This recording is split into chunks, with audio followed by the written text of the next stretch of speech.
This is the story about the mines in the town of Murray, Idaho. This old town is about an hour east of Coeur. It was back in 1883 that a prospector by the name of Andrew Pritchard was poking around the creeks when he struck gold. It didn't take long for word to get out, and soon enough, the hills were crawling with miners, each hoping to strike it rich. The first boom was all about alluvial mining, men with pans, sluice boxes, and rockers working the gravel in Pritchard Creek. It was quick, dirty work, but if you were lucky, you'd pull enough gold out of the ground to keep going. The town was named after miner George Murray, and by 1883 the town of Murray had around 2,000 people, and by 1885 it is said there may have been as many as 10,000 people in the district. It had all the usual Boomtown shops to spend your money. The town had a lot of saloons, 44 in fact, along with the usual brothels and gambling joints, general stores and restaurants. That same year saw the post office come to town, and it remained in operation until 1959. The town saw plenty of rough-and-tumble characters looking to make their fortune. Wyatt Earp even showed up here from time to time. He ran the White Elephant Saloon in Eagle City, which was just a stone's throw away from Murray. It's been noted that Wyatt was even charged with claim jumping on a nearby claim. Even Calamity Jane was noted as passing through these parts. Another interesting person was a young lady by the name of Maggie Burden. Locally, she was known as Molly Be Damned. After opening a saloon in Murray, she plied her other trade, allowing gents to assist her with bathing.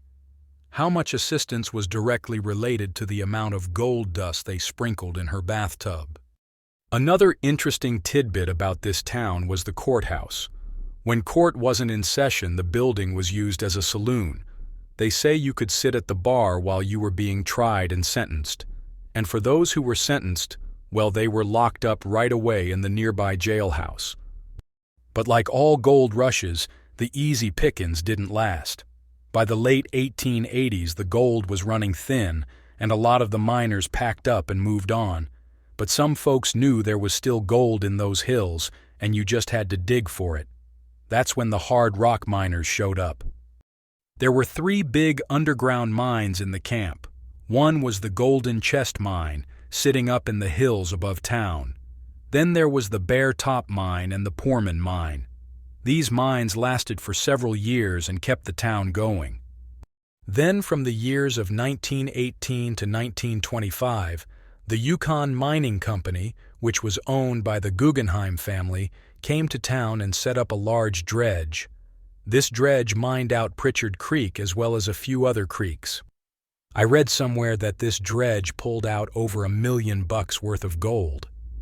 As of 1955, the total production of gold and associated silver from the mines in the Murray area exceeded $6 million, with about 2/3 of the gold coming from the alluvial mines. That is when gold prices averaged about $25 an ounce and silver was 60 cents. You can still go out to the old town of Murray, Idaho today. The road going into the town is supposed to be built over the tailing piles left by the dredges. It was noted that several gold nuggets were found while building the road. There is supposed to be some of the old buildings and around 25 people who still live there. There is also said to be a couple of businesses that still operate there, one being the Sprag Pole restaurant and the other being a bar. Well, folks, that's it for this week's video. I hope you enjoyed this short story about the town of Murray, Idaho. Please like, share, and subscribe so we can continue to bring you more old lost mine stories.